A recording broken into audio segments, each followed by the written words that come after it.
there is quite a peace in the motion of the sea.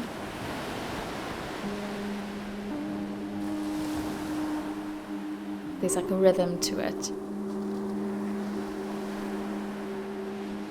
I used to be a very scared person. I struggled a lot with putting myself out there. No matter how smart you are or naturally creative you are, what makes what you're trying to say different? It's a lot of days of, is this good enough? There's always a stigma attached to fashion that fashion is only interested in the appearance of things. Fashion is so much more than just making clothes. There's a science behind it. It's mathematics, it's geometry. It's how do you take a two-dimensional form and mold it to a three-dimensional form. The digital CAD space is absolutely infinite. It is an endless empty space. A fashion designer will take 2 meters of fabric and use what they need and discard the rest. 3D printing is about only adding what you need.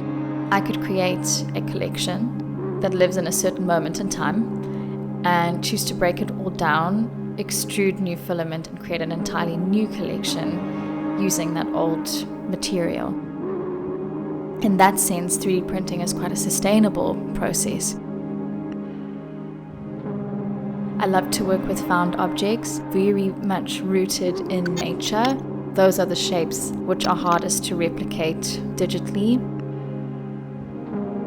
I do a lot of field research, and something as simple as a pattern of the bark on a tree can capture my attention for a good 20 minutes. I was very inspired by jellyfish and their sort of otherworldly shapes and forms. In nature, everything serves a purpose. The texture is not just there for aesthetics, so the form is dictated by the function, and I think that's quite beautiful.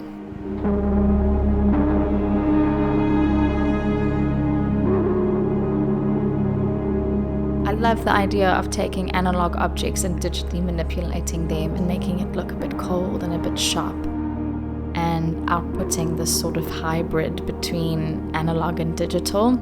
The seams still exist. Contour lines and panel lines and garment lines, they still exist, just in a digital medium.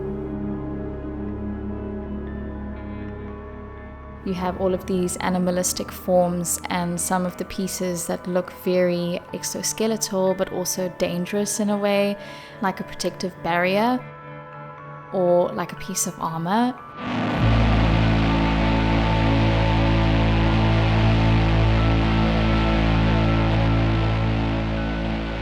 Using internal animal anatomy to create this hybridity, and the positioning on the body is definitely a commentary on the idea of silencing female voices or amplifying female voices and the feminine.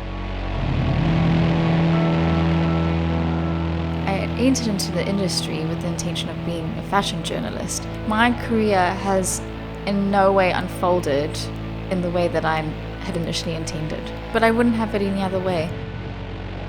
Fashion really does reflect a lot of what's happening at the moment or what we're feeling at the moment. It's not just about using this technology, it's how I can approach it from a South African perspective. I create everything on my 6-year-old laptop. With my chip screen, you don't need the most expensive things or most expensive equipment. You can create something beautiful from nothing. That's true innovation and creativity. It's how you use what you have. As a South African, it definitely comes through my work. What makes me different? That's rooted in my identity. That's rooted in my surroundings and my environment, everything that I see. My name is Kiara Gounder. I'm a fashion academic and fashion artifact designer.